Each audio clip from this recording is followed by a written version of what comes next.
cumprir aqui, eu acho que uns 15 minutos do debate. Quem é a primeira pessoa, por favor, dirija-se ao microfone. Nossa, vamos lá, Daniel.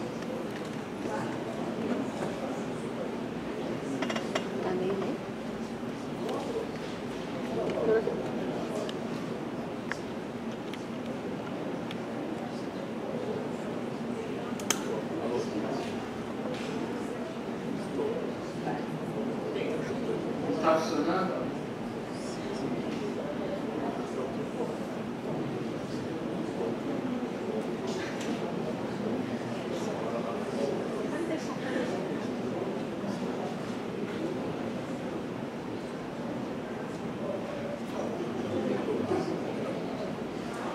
Alô? Até o microfone está remendado aqui. Bom, boa tarde, meu nome é Daniel Bosso. Eu quero parabenizar, né, a presença de todos os catadores aqui. Dizer para vocês que eu trabalho na Unicamp, também faço parte do Fórum de Cidadania, e dizer que o Fórum de Cidadania, sem a presença dos catadores, não é ninguém, né? Não consegue trabalhar, então por isso é muito importante o engajamento de todos vocês. Quero cumprimentar a mesa, né? Todos os promotores aí, obrigado também pela presença. Eu queria fazer algumas considerações no tempo que eu estou trabalhando no Fórum de Cidadania. O que eu venho reparando da prefeitura em relação às cooperativas é que é um jogo de empurra-empurra. Na verdade, quando a gente vai na prefeitura para conversar sobre os catadores, eles jogam para o trabalho e renda, quando não, o trabalho e renda empurra para o DLU, quando não, a Secretaria do Verde se omite, fica quieto, né? Então, a gente não vê uma convergência, né, entre as secretarias para tratar da questão da gestão do resíduo e a questão dos catadores em si, né? Queria também deixar assim, um alerta para as cooperativas, que nessa PPP a gente escuta muito falar de valores, né? 800 milhões, no começo, na primeira audiência, a PPP estava prevista 2 milhões para as cooperativas, agora, numa segunda audiência, se colocou um número maior de 25 milhões, né?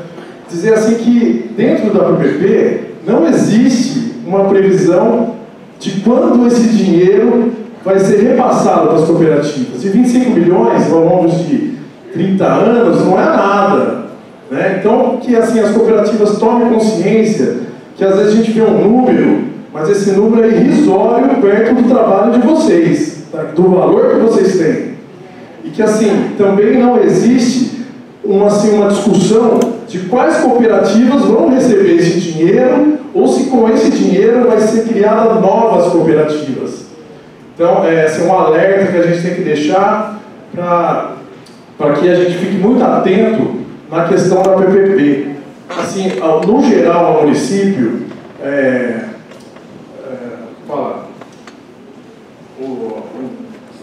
uma política de educação ambiental não se tem no município desde 2005. Né? A gente está acostumado a delegar que educação ambiental é um ensino fundamental, que é feito na escola, e eu não vejo por esse lado. Eu acho que tem que ser uma atuação constante dentro dos bairros, dentro da comunidade, dentro das igrejas, né?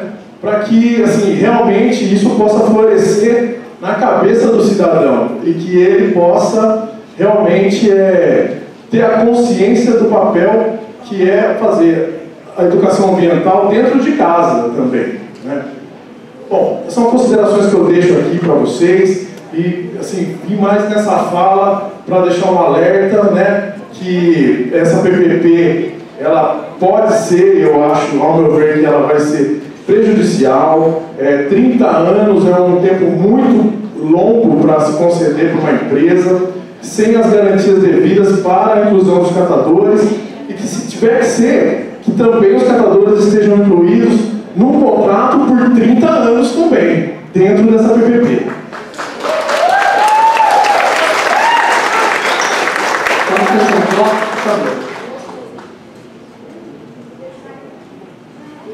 Boa tarde, eu sou a Marilda, do Lençóis Paulista.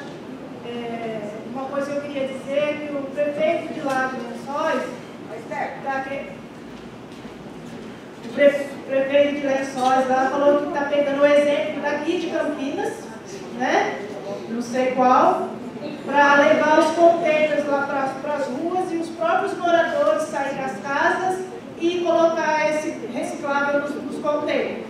A gente tem dificuldade do morador colocar no portão de casa, né? E isso funciona? Pode até funcionar, mas no país de primeiro mundo, não no Brasil, ainda não. Segundo ele, diz que tem 4 municípios no país que faz esse tipo de trabalho e está funcionando. Mas o nosso município, eu acredito que ele vai dar um tiro no pé, né? Infelizmente. Uma questão para se falar aqui de Campinas é que se não tiver união das cooperativas, gente, fica difícil. Porque se existir guerra entre os catadores, entre as cooperativas do município, a terceira vai entrar mesmo e não tem jeito.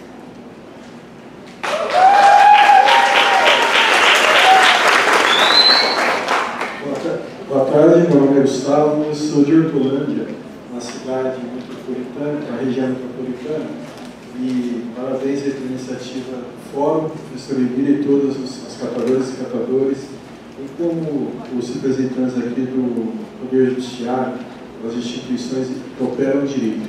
Eu gostaria de direcionar minha fala para o setor produtivo. Eu acho que falta muita clareza e muita gente dedicada ao tema dos resíduos sólidos sobre o papel do setor produtivo, principalmente pensando na logística reversa. Qual a estratégia que vocês, que operam as leis, que nós, do Poder Público, recebemos sempre com muita, assim, alegria, vamos dizer, os comandos, as solicitações de informações do Ministério Público, e corremos para responder da melhor maneira, né?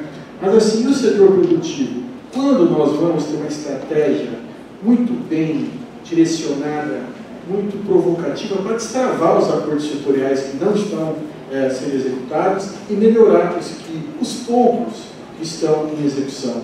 E lembrando que o Rocha, o professor Rocha, fez uma pergunta aqui sobre o eletroeletrônico, que é um caso muito importante, né? Eu lembro também daquela manifestação sobre o estímulo ao consumo que a todo momento nós temos, né? Beba Coca-Cola, é o mesmo com o celular, né? É o mesmo com os equipamentos eletroeletrônicos. Então eu gostaria de saber de vocês como que está sendo formulada, porque não se faz um evento exclusivo dedicado ao setor produtivo, à logística reversa. É isso, muito obrigado.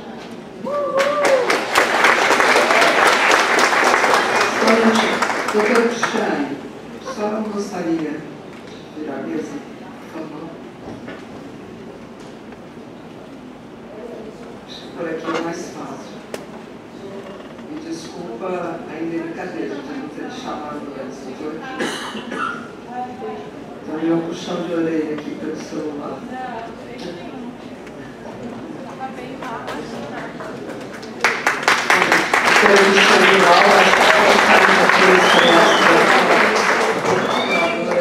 Promotora de Campinas que tem ajudado muitas cooperativas.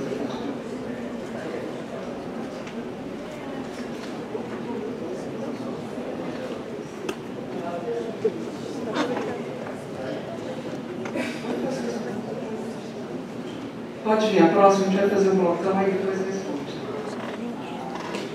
Nós, catadoras e catadores, gostaríamos de pedir os promotores que aqui estão conseguissem nos dar mais tempo para essa discussão, né?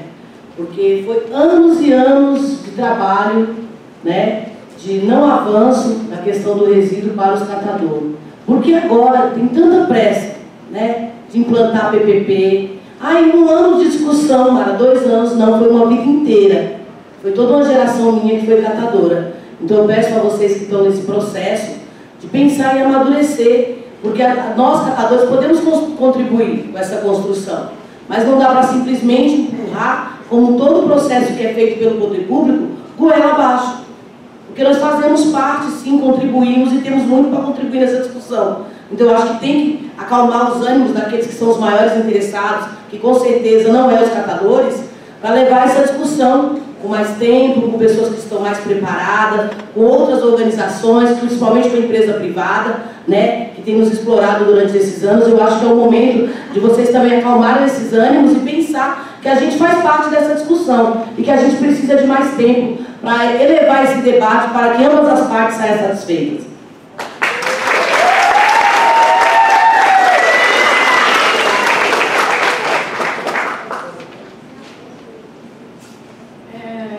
Boa tarde. A gente teve uma reuniãozinha básica, né? Queria agradecer aos defensores que, com muita garra, estão ajudando a gente lá, né? Eu sou da Cooperativa de Ourinhos. 17 anos a gente tem contrato de coleta seletiva, já passamos por todas as fiscalizações que vocês pensarem, né? Porque quando fala de catador, fala desorganização, não tem documentação, aí eles dão uma carriola para você, aí você tem que pensar que é um caminhão, você tem que fazer a coleta, coletar, criar. E assim, 17 anos de contrato, a gente, com muita garra, a gente foi lá, em meio à licitação de 2 empresas, que não era do município, e a gente provou, né, para a autarquia que ainda nós somos capazes de ser contratados pela coleta seletiva, né, porque lá não é a prefeitura diretamente, é uma autarquia, e assim, como aqui também, né, tem vários, tem a DPU, tem a prefeitura, só que assim, a coleta, ela não realizada pelos catadores, ela vai virar lixo, né? Vai virar aquilo lá que vocês estão vendo. E o que hoje as prefeituras devem não ter, né? Prejuízo. Então, se vocês querem, né, tá, o pessoal aí, se vocês querem uma coisa de qualidade, vocês têm que fazer com os catadores, incluir eles no processo de coleta, porque senão, hoje aqui, são 25 mil que está se pensando, projetando em cima do material que futuramente vai vir. A gente sabe que o material não é fonte de renda para ninguém. Então, assim, tanto a prefeitura, como o gestor público e como os promotores, né, que eles deram a dica para a gente tem que começar a fazer conta. Vamos se unir, vocês, cooperativas aqui, fazer um projeto e mostrar o tanto de economia que vocês já geram. Porque a prefeitura é isso, eles querem ver números. A empresa privada fala que vai economizar tanto, mas hoje a gente sabe que um posto de catador é muito menor que você tem que investir do que um frentista. Então, assim, e na nossa região, a gente conseguiu mais de 50 contratos.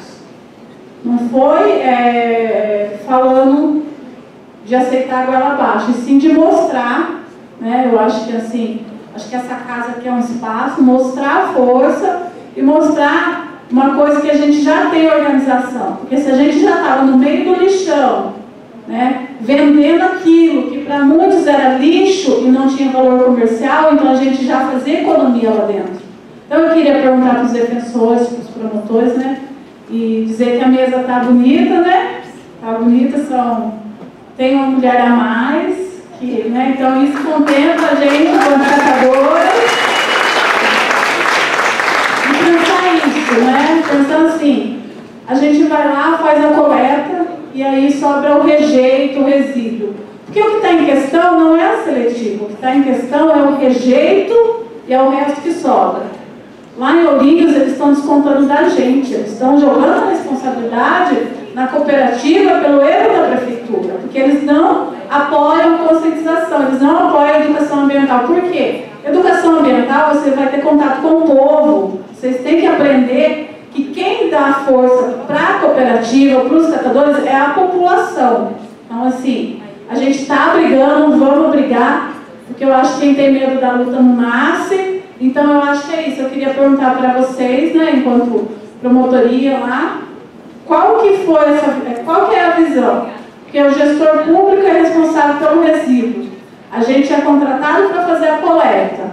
A gente acaba fazendo a coleta, a triagem, e aí o que sobra, eles estão descontando da gente como coleta seletiva. Eles descontam R$436 do material que a gente está coletando como rejeito. Então, assim, é uma discussão que ainda não está aqui, porque não é vocês que fazem a coleta. Mas, assim, o que vocês devem preparar? Vocês devem sentar, formar um pequeno grupo, faz uma proposta de inclusão de vocês no processo de coleta seletiva aqui, porque a gente tem que apresentar números, né? Então, eu queria mais como orientação, como que a gente deve proceder, né? Os defensores estão ajudando a gente, só que assim, a gente recebeu uma determinação do Tribunal de Contas falando que é válida a contratação das cooperativas, porém, os colegas de trabalho, né, que são os procuradores lá, entendem, do patrimônio, entendem que a responsabilidade está indo para as cooperativas pagar como coleta seletiva um rejeito que não é responsabilidade nossa. Então, é mais como assim, uma orientação, porque é muito difícil você coletar, separar e chegar, você ter todo o seu trabalho descontado. Então, assim, nós somos em 140 famílias, hoje nós somos em 110, mas a gente está resistindo lá. E eu queria agradecer o apoio de vocês, professores.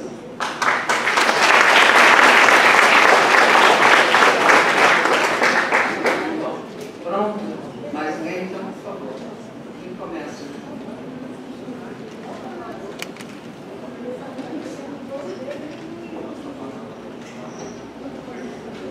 Obrigada pelas considerações excelentes e pelo grau de amadurecimento que nós temos tido realmente nessas discussões.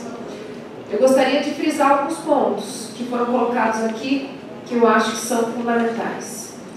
Primeiro, eu acho que há absoluta relevância realmente desse apoio mútuo em rede por parte das cooperativas. Eu acho que a nossa mensagem em termos de atuação é que isso é muito mais fácil e eficiente quando a gente trabalha com a rede de vocês. Porque em determinadas situações, quando surgem questões como essa, nem sempre nós temos as respostas prontas.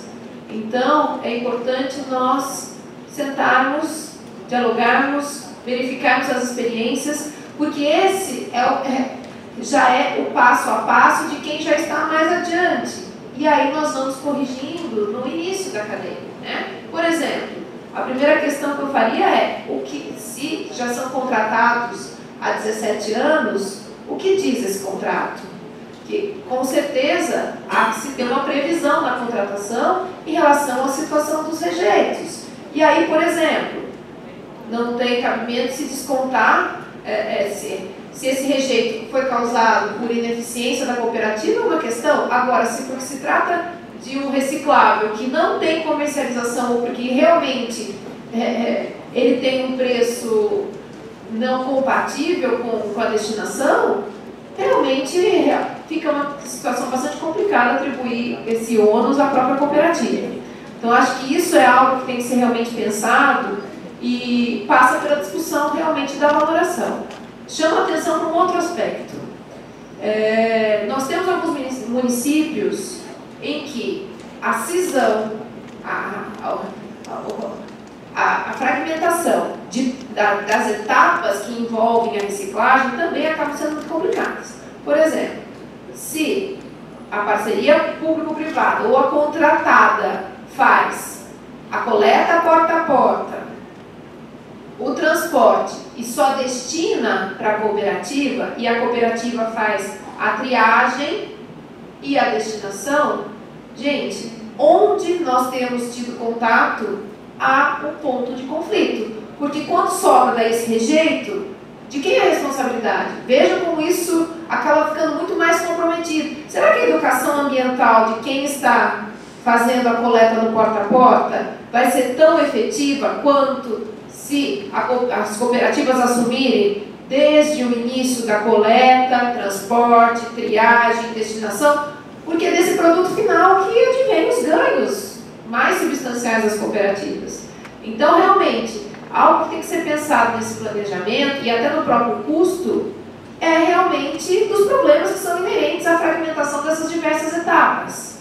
Então, esse é um outro ponto que eu não tratei na minha apresentação e que realmente a experiência tem demonstrado que acaba sendo um problema constante. Tá? Outro aspecto que eu gostaria de mencionar é a questão da lógica reversa que foi colocada. Né? Na minha apresentação, eu citei ali uma das questões relacionadas à atribuição do município, às responsabilidades do município, e aí realmente o município acaba sim sendo a grande chave, até mesmo da própria implementação dos resíduos sujeitos à logística reversa. Por quê? Porque no planejamento, no Plano Municipal de Gestão Integrada, é imprescindível que o próprio município realize um levantamento e estabeleça quais são os limites da sua participação na implementação da logística reversa. Nesse aspecto, a Lei de Política Nacional de Resíduos Sólidos é muito clara. O município pode, caso realize etapas que são próprias da logística reversa, cobrar a devida remuneração pelos serviços prestados. E isso é algo que nós temos tentado também trabalhar com os municípios, que em sua grande maioria sequer tem dados de qual é o seu papel na logística reversa dessas etapas de gerenciamento. Trabalhamos em especial com a cadeia de pneumáticos, que acaba representando um ônus muito significativo, mas temos diversos outros setores. E vemos os municípios tendo galpões destinados a pilhas, baterias, lâmpadas, pneus e assim por diante. Quanto custa? Essa regra da valoração que nós mencionamos para a cooperativa também se aplica aos municípios, porque os municípios têm que se unir também, e aí nós temos um espaço adequado no âmbito da aglomeração urbana e da região metropolitana de Campinas, em especial, para esse tipo de discussão. Em dezembro, eu, o Dr. Rodrigo e mais alguns colegas estivemos numa reunião na Agencamp, fomentando essa discussão, porque nós estamos também tendo dificuldade de dialogar com os municípios. E os municípios têm que se unir realmente para também contribuir para a implementação da logística reversa. O Ministério Público tem atuado forte nessas questões, mas é algo que também, muitas vezes, nós esbarramos na própria falta de dados e na capacidade de articulação com os diversos municípios, que, até em algumas situações, assumem as obrigações e acham que isso faz parte da sua responsabilidade. Também não tem, às vezes, a clareza das possibilidades de cobrança pelas etapas realizadas e assim por diante, ou mesmo do valor a ser cobrado. Como realmente realizar isso?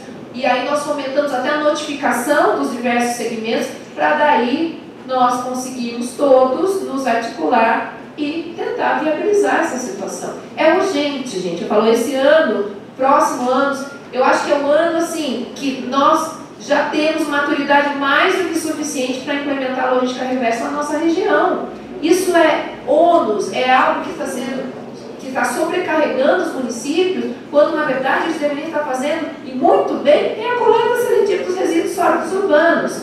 Até as etapas dos grandes geradores, o que o município fizer, ele também deve realmente garantir a sustentabilidade econômica financeira, que é princípio básico da Lei de Política Nacional de Saneamento Básico e da própria Lei de Resíduos Sólidos, Nacional de Resíduos Sólidos. Obrigada.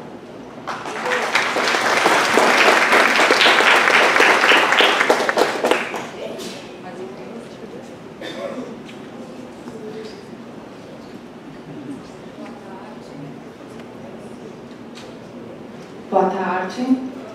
Peço desculpas por não ter acompanhado o dia inteiro, mas eu estou feliz de estar aqui. Parabéns, Emília, pelo evento. Parabéns pela participação, pelo interesse de todos vocês. Alguns eu já conheço, né, que vão sempre lá na promotoria, a Bárbara. Aliás, foi graças à Associação Renascer que eu acabei entrando, né, nessa história tão fascinante de entendimento das cooperativas, da importância das cooperativas. Eu comecei trabalhando na área de meio ambiente, depois houve uma divisão de atribuições na Promotoria de Justiça e eu acabei me apegando aqui no problema, não sei se eu posso dizer assim, mas acabei, para não me desvencilhar totalmente dessa problemática que é tão difícil, tão desafiante, eu acabei ficando com o procedimento mais na área de direitos humanos. Então, hoje eu trabalho mais sob a perspectiva da inclusão social, mas é claro que a complexidade do problema, ela demanda uma articulação integrada da área de meio ambiente, da área do direito do trabalho, da área de direitos humanos, então acho que a gente não vai conseguir caminhar positivamente nessa questão se a gente não tiver sempre esse olhar integrado, tanto da parte do Ministério Público como da parte da Prefeitura Municipal. Eu não sei quem são os representantes aqui do município, mas um dos nossos desafios lá na Promotoria de Justiça é buscar justamente essa articulação, como bem colocou até o Daniel na sua fala. O Rodrigo mencionou aqui, meu colega, sobre a questão do plano municipal de resíduos sólidos, de meio ambiente, e eu queria só acrescentar a necessidade da gente também discutir o planejamento da Secretaria de Trabalho e Renda, do Programa de Economia Solidária, criação de Conselho Municipal de Economia Solidária, Fundo Municipal de Economia Solidária, tudo isso está previsto na lei municipal e até hoje não foi colocado em prática. Então, se a gente não trabalhar de maneira articulada com todas as secretarias, com todas essas perspectivas, a gente não vai sair do lugar. Eu vim para ouvir, eu vim para escutar, para me colocar à disposição como eco das demandas de todos vocês. Eu quero estar junto nesse processo para tentar construir coletivamente as alternativas de qualificação desse trabalho, de dignificação desse trabalho. Então, só estou aqui por isso, para ouvir, para escutar e para colocar o Ministério Público na parte que me diz respeito, à disposição de todos vocês, para a gente construir coletivamente uma política melhor, tá bom? E gostaria de ouvir também o pessoal de Campinas, eu vi aqui os representantes de outras cidades, mas também gostaria de ouvir o pessoal que representa as cooperativas de Campinas, dizer para vocês que vocês têm sempre direito de falar, de denunciar, de dizer tudo aquilo que quiserem, porque é isso que vai fazer a gente construir uma política melhor para todo mundo, tá bom? Obrigada. A gente está no limite do tempo. Eu vou agradecer muito aos promotores que participaram. Desculpa, mas eu preciso falar algumas coisas, algumas considerações. A Prefeitura, eu digo isso na minha fala, a Prefeitura deu a partir do momento em que houve a suspensão do lançamento do edital, a Prefeitura reabriu esse momento para que houvesse novas conversas. Então, eu acho que o momento, pegando a fala onde o Daniel disse, não sei onde o Daniel está agora, mas eu acho que esse momento de conversa com a Prefeitura, e aí eu vou pegar um pouquinho que a Mara de São Paulo, onde ela falou, que é a questão de ter mais tempo. Eu acho que vocês, pelo fórum, através do fórum, com o colegiado das cooperativas, precisam sentar, definir a pauta e novamente sentar com a Prefeitura e estabelecer junto com eles qual é o cronograma necessário. Às vezes o tempo deles não é necessariamente o tempo de vocês, então vocês têm que chegar, a princípio, num acordo em relação a qual é o tempo que eles podem ceder dentro da programação deles para que essas pautas sejam melhor colocadas e chegarem a um acordo. E nessas discussões, eu acho que cabe claramente, Daniel, dos problemas que você coloca, que vocês têm colocado nas reuniões, nas discussões do fórum, em relação uma hora vai para a secretaria tal, uma hora vai para a secretaria tal, estabelecer um fluxo de responsabilidade, exatamente. O problema A vai para qual secretaria, o problema B vai para qual secretaria. Definir isso numa pauta conjunta, e aí todo mundo sabe de quem é a responsabilidade e para quem correm as informações. Em relação a Marilda, de Lençóis Paulista, onde ela está, mas eu acho importante, o programa foi relacionado a Lençóis Paulista, estabelecer o seguinte: o problema não está necessariamente se colocar ou não o container na cidade. O problema, me parece, estar muito mais relacionado, e é um problema que Campinas também enfrenta, em relação à educação ambiental. Você não tem como melhorar a segregação de resíduos, melhorar a qualidade de resíduos. Isso basta visitar uma cooperativa para verificar como que o resíduo chega e o quanto que é refugado no processo de seleção, para verificar que falta processo de educação ambiental. E não há como, eu não visualizo uma forma de implantar um processo de educação ambiental se eu não setorizar a cidade e estabelecer metodologia de avaliação da eficiência da forma como a minha política de educação ambiental está sendo implementada. Eu tenho que ser setorizando a cidade, eu tenho que implementar minha política de educação ambiental, avaliar se ela está sendo recebida, avaliar se ela está sendo entendida e mais, verificar se o produto final da educação ambiental que eu quero está sendo adequadamente entendido. Porque nessa colocação entre o que é falado e o que é finalizado, tem muito laço de informação, tem muita perda de informação. Então não dá para se lançar uma política ambiental no município inteiro sem que eu setorize e consiga fazer uma avaliação clara em relação a como essa política ambiental tem sido implementada. Então, acho que a questão ela parte de uma discussão um pouco mais ampla e complexa em relação a isso, né? E volto a insistir, acho que, né, o Fábio, nas palavras dele, abriu muito que tem feito reuniões com vocês. Acho que o momento seria de uma próxima reunião, sentar e estabelecer qual é o cronograma possível de vocês abrirem essa discussão, para que vocês consigam minimamente se reorganizar para voltar a colocar essas pautas. Tá? Obrigado.